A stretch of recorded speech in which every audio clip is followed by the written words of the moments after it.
doocy, correspondent down in Washington, asked Josh Earnest about the president's suggestion that we need more common sense gun laws because they would have stopped it, right?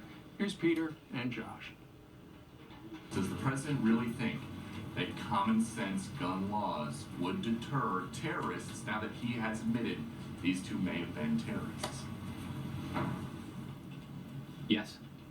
The president believes that passing common sense gun laws that makes it harder for people with bad intentions to get guns makes the country safer. But so the president thinks that when there are potentially two terrorists sitting around planning a mass murder, they may call it off because President Obama has put in place common sense gun laws.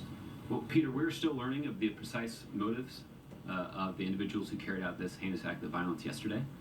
One thing we do know is that the 4 firearms that they were wielding were legally purchased under the laws that are in place now. That's a fact.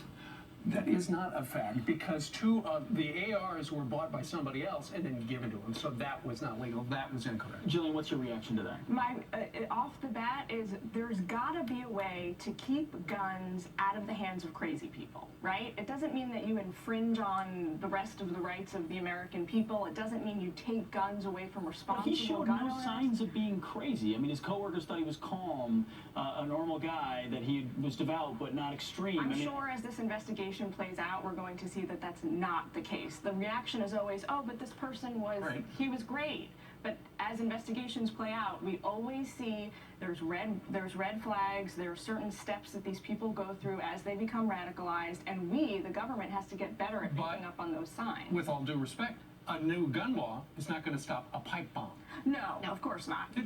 The house was an IED factory. It was a bomb factory. Oh, and we had. And if he didn't use guns, he was going to use pipe bombs. And you've got a blanket of political correctness on it already with neighbors who were worried about calling the police for fear of looking like they were racially profiling. That's the kind of thing that needs to. But don't you think by not calling it Islamic terrorism, by not being willing to call the enemy by its name, you create more environments where citizens can't see something and say something? I think we create an environment of denial that really undercuts our own national security interest. The terrorists are very clear about defining who we are, who the United States is, who Americans are, and what they despise about our way of life. And as long as we refuse to call them out and put a name on them, put a label on them, we're doing ourselves a disservice.